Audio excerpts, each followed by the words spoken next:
मैंने बीवी को खुश रखने के लिए अपनी सकी माँ को मार दिया और उसी वक्त घर के सहन में उसे दफन कर दिया। सुबह पूरे गांव में शोर मचा दिया कि मेरी माँ अपने आशना के साथ भाग गई है। सब गांव वाले मेरे घर इकट्ठे हो गए, बल्कि उन्होंने तो मेरे साथ मिलकर मेरी माँ को ढूंढने की बहुत कोशिश की थी। माँ जिंदा होती तो मिलती, उसे तो मैंने मार कर दफना दिया था। अब गांव वालों का कहना था कि मैं पुलिस स्टेशन जाकर अपनी माँ की गुमशुदगी की रिपोर्ट दर्ज करवा दूं, मगर मैंने ये सब करने से इनकार कर दिया और अपनी जिंदगी में मसरूफ हो गया। अब मैं नमाज पढ़ने जाता तो मस्जिद में एक 80 साल का बूढ़ा आदमी बैठा रो रहा होता। उसे रोता देखकर मुझे बहुत तरस आता।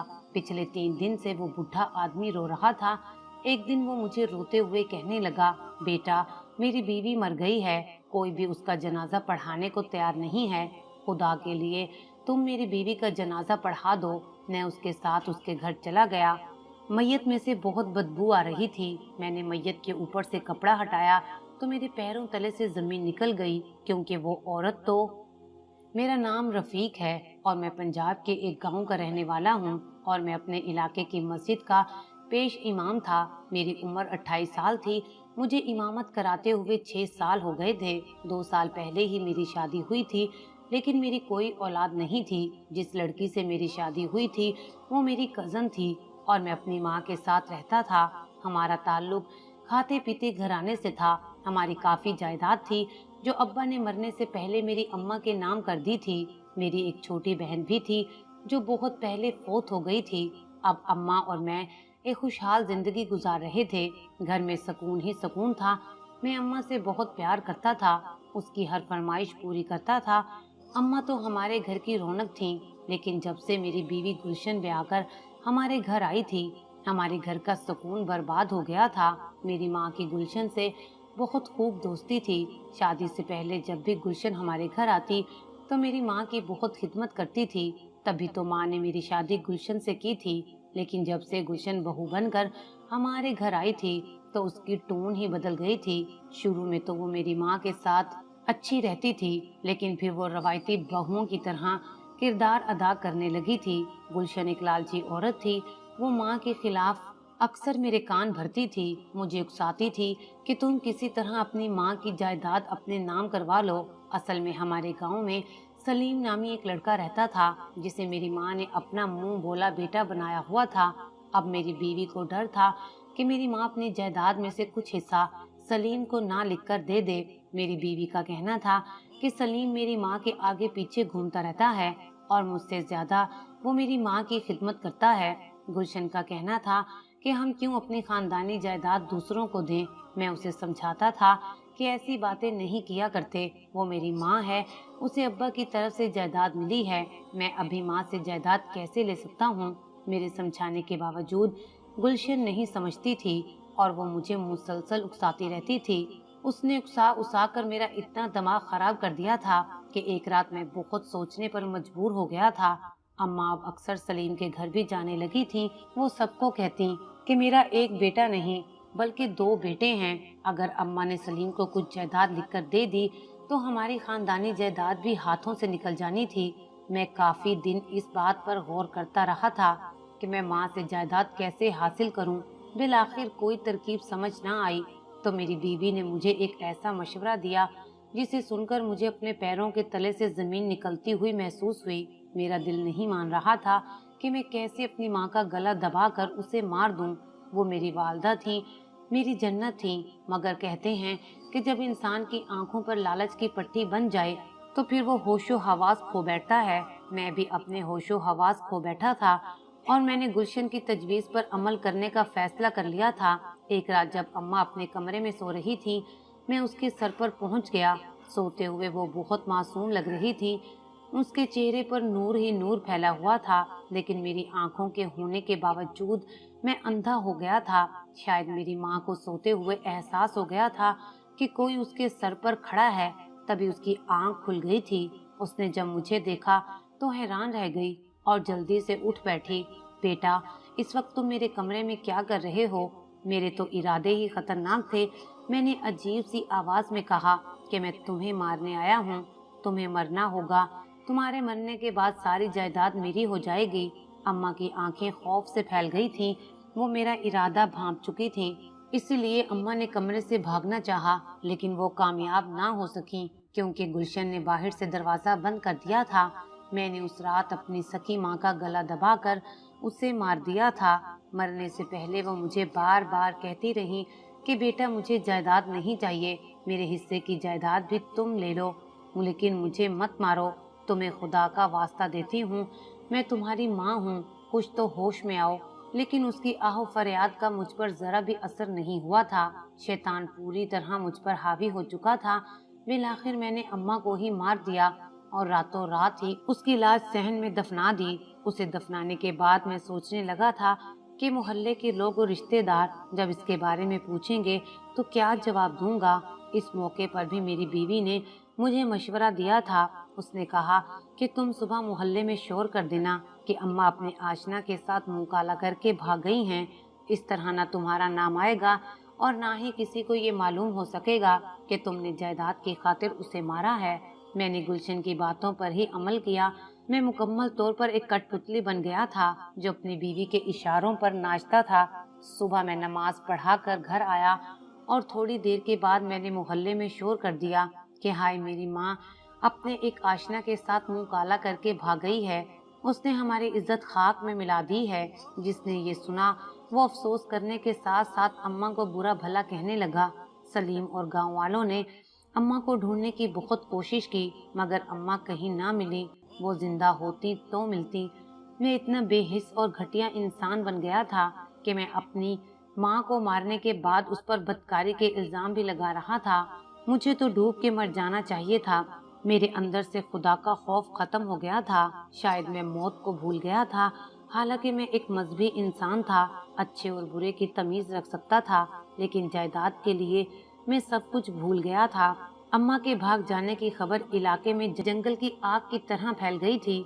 सब लोग ये जानने के लिए बेचैन थे कि आखिर उसका आशना कौन था जिसके साथ वो रात की तारीकी में भाग गई थी।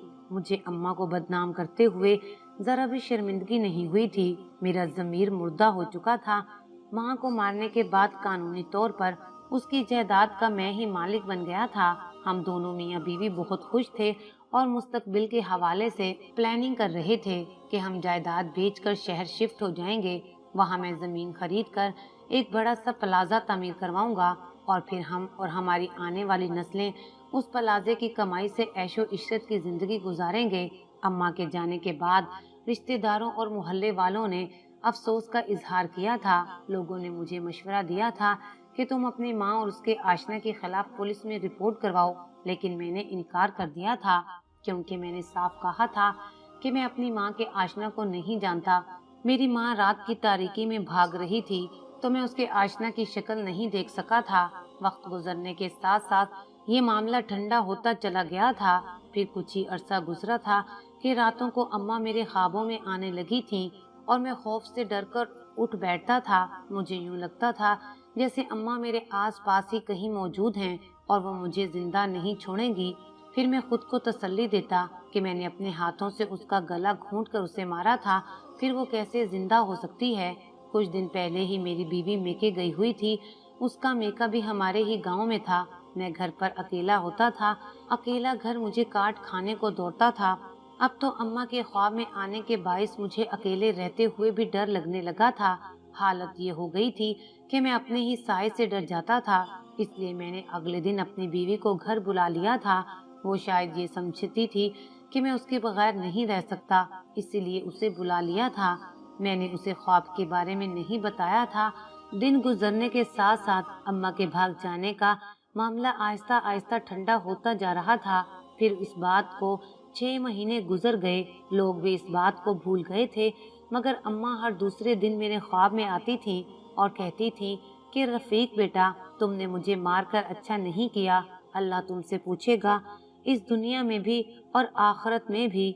आखिरत में भी तुम्हारा गिरेबान मैं पकड़ूंगी और पूछूंगी कि मेरा क्या कसूर था जो तुमने नाहक मुझे कत्ल कर दिया। हमारी शादी को 2.5 साल हो गए थे, लेकिन हम औलाद की नेमत से महरूम थे। गुलशन काफी दिनों से अपने मेके जाने की जिद कर रही थी कि मैं अम्मी के साथ शहर जाकर अपना चेकअप करवाना चाहती हूँ। मैंने उसे मेके भेज दिया था और अपने कज़न फलक शेर को घर बुला लिया था। फलक शेर मेरा हम उम्र था और गैर शादीशुदा था। एक दिन मैं इशा की नमाज पढ़ाकर मस्जिद से निकलकर घर की तरफ जा रहा था कि अचानक मुझे एक 70 या 80 साल के बूढ़े आदमी की आवाज़ सुनाई दी। वो कह रहा था कि बेटा मेरी बात तो सुनते जाओ। मैं रुक गया और अंधेरे में देखने की कोशिश की, लेकिन वो बूढ़ा आदमी ठीक से दिखाई ना दिया। वो रोते हुए मुझे कहने लगा, बेटा मेरे घर काफी दिन से एक मैयत पड़ी है। मैंने बहुत से लोगों से कहा है कि इसका जनाजा पढ़ा दो, लेकिन कोई मेरी बात सुनता ही नहीं है। सब मजाक समझते हैं। तुम उसका जनाजा पढ़ा दो। लाश खराब हो रही है और बदबू फैल रही है। उस बुढ़े को हमारे गांव वाले आधा पागल कहते थे, क्योंकि वो अजीब सी बातें करता था। मैंने उसकी बात को मजाक समझा और खामोशी से घर की तरफ चल दिया। पीछे से वो बूढ़ा आदमी मुझे आवाजें देता रहा, लेकिन मैंने नजरअंदाज कर दिया। मैंने सोचा कि जब दूसरे लोग इसे मजाक समझ रहे हैं तो मैं क्यों तवज्जो दूं। वो मुझसे भी तो मजाक कर रहा होगा। फिर मुझे ये भी ख्याल आया था कि कहीं वो मेरी माँ की रूह ना हो, जो उसकी सूरत अख्तियार करके मुझे डराने आती हो। ये सोचकर ही मैं दहल गया था। अब तो ऐसा रोज ही होने लगा था। मैं जब भी इशा की नमाज पढ़ाकर घर की तरफ रवाना होता तो वो बूढ़ा रोते हुए अंधेरे में कहीं छुप कर बैठा होता और हर रोज एक ही बात दोहराता। मैं उसकी शक्ल भी नहीं देखता था। मेरे दिल में खौफ बैठ गया था। मुझे उस बूढ़े से भी डर लगने लगा था। गांव में कोई भी मरता तो उसका जनाजा मैं ही पढ़ाता था। मैंने डर के मारे रास्ता ही बदल दिया था। मैं दूसरे रास्ते से घर जाने लगा। कुछ दिन तो मैं सुकून में रहा, लेकिन उस बूढ़े आदमी को मालूम हो गया कि मैंने उसकी वजह से अपना रास्ता बदल लिया है। ये छठे दिन की बात थी। जब मैं इशा की नमाज पढ़कर घर जा रहा था तो वो बूढ़ा अचानक अंधेरे से निकलकर मेरे सामने आ गया। यूं उसे अचानक अपने सामने आता देखकर मैं डर गया था। वो बूढ़ा आदमी बड़ा ही पुरइसरार लग रहा था। उसने एक बड़ी सी चादर से खुद को ढांपा हुआ था। अंधेरे में उसका झुर्रियां ज़दा चेहरा वाज़े दिखाई नहीं दे रहा था। मैंने गुस्से से कहा कि बाबा जी तुम्हें क्या मसला है? मैंने तुम्हारी वजह से रास्ता बदला है और अब तुम दोबारा आ गए हो। मुझसे क्या चाहते हो? वो बूढ़ा मेरे आगे हाथ जोड़ने लगा और कहने लगा, बेटा मैं तुम्हें खुदा का वास्ता देता हूँ, मेरी बात का यकीन कर लो। मेरे घर में मैयत मौजूद है। चलकर उसका जनाजा पढ़ा दो और उसको दफना दो। अल्लाह तुम्हें इसका अजर देगा। मुझे उस बूढ़े की बात पर यकीन नहीं आ रहा था। मैंने कहा, बाबा जी क्यों झूठ बोल रहे हो? मैं जानता हूँ तुम्हारे घर में कोई मैयत मौजूद नहीं है। वैसे भी मैं तुम्हें जानता ही नहीं हूँ। तुम कौन हो और कहाँ रहते हो? मैं झूठ बोलकर उस बूढ़े से अपनी जान बचा रहा था। मैंने कहा कि तुम किसी और से कहो, वो जनाजा पढ़ा देगा। मेरा ख्याल था कि वो बूढ़ा मेरी बात समझ जाएगा और मेरी जान छोड़ देगा, लेकिन शायद वो उस दिन तहैया करके आया था कि वो मुझे अपने साथ अपने घर लेकर ही जाएगा। उसने मेरी बहुत मिन्नतें तरले किए, मेरे सामने हाथ जोड़े। आखिरकार मुझे शर्मो हया आ गई। मैं पहले ही बहुत गुनहगार था, इसलिए मैंने उसके साथ उसके घर जाने पर राजी हो गया था कि मैं मैयत का जनाजा तो पढ़ दूंगा, लेकिन वो इसको दफनाने के लिए खुद ही किसी और आदमी से बात करेगा। वो मान गया था और मैं उसके साथ चल पड़ा था। मुझे अपनी बीवी की भी फिक्र हो रही थी, क्योंकि आज उसने आना था और अब तक वो घर आ चुकी होगी। जब मैं घर पर नहीं पहुंचूंगा तो वो परेशान होगी। वो आदमी बूढ़ा होने की वजह से आराम आराम से चल रहा था। मैंने रास्ते में पूछा कि बाबा जी क्या मैयत का कोई वली वारिस नहीं है क्या? तुम्हारा भी कोई रिश्तेदार नहीं है जो इस मैयत का जनाजा पढ़ाकर उसे दफना सके? वो कहने लगा, नहीं बेटा, मैं इस गांव में अकेला रहता हूँ। मेरे सारे रिश्तेदार बहुत दूर रहते हैं। मैंने उस बूढ़े से ये ना पूछा कि वो मैयत किसकी है और लोगों ने इस बात पर एतबार क्यों नहीं किया, लेकिन तजस्सुस जरूर था और आखिरकार मैं पूछे बिना ना रह सका। बूढ़े आदमी ने बताया कि तुम जनाजा तो पढ़ लो बेटा, फिर मैं बताऊंगा कि ये मैयत किसकी है। थोड़े से सफर के बाद मैं उसके साथ एक घर में पहुंच गया। उसका घर काफी वीरान जगह पर था। उसके आसपास कोई घर नहीं था। मुझे अपनी टांगों पर कपकपाहट महसूस हुई। मेरे दिलो दिमाग में ख्याल उभरा कि कहीं ये बूढ़ा कोई जिन या चुड़ैल तो नहीं जिसने इंसानी रूप धारा हुआ हो। ये सोच ही ऐसी थी कि मैं डर गया था और मेरा दिल किया कि मैं उल्टे कदमों अपने घर भाग जाऊं, लेकिन मैं चाहकर भी ऐसा ना कर सका। मैं उस बूढ़े के पीछे اس کے گھر میں داخل ہو گیا، مگر گھر میں لائٹ کا انتظام نہیں تھا، لیکن لالٹین کی مدھم روشنی کمرے کو روشن کر رہی تھی۔ 2 کمروں پر مشتمل چھوٹا سا گھر تھا، وہاں میت کی بدبو پھیلی ہوئی تھی جس سے میرا سانس بند ہوتا دکھائی دے رہا تھا۔ میں نے اپنے ناک پر کپڑا رکھ لیا۔ ایک چارپائی پر ایک میت رکھی ہوئی تھی جس پر چادر تھی۔ مجھے تجسس ہوا اور میں نے سوچا کہ کیوں نہ دیکھوں تو صحیح وہ میت کس کی ہے۔ چنانچہ میں نے آگے بڑھ کر کپڑا ہٹانا چاہا تو اسی وقت بوڑھا آدمی بول پڑا کہ بیٹا کیا کر رہے ہو، یہ ایک لڑکی کی لاش ہے، نامحرم کو دیکھنا گناہ ہے۔ میں نے اس بوڑھے آدمی کے روکنے کے باوجود میت پر سے کپڑا ہٹا دیا۔ پھر جیسے ہی میری نظر میت کے چہرے پر پڑی تو میری آنکھیں کھلی کی کھلی رہ گئیں۔ اوپر کا سانس اوپر اور نیچے کا سانس نیچے رہ گیا۔ مجھے یوں محسوس ہوا جیسے میں پتھر کا بت بن گیا ہوں۔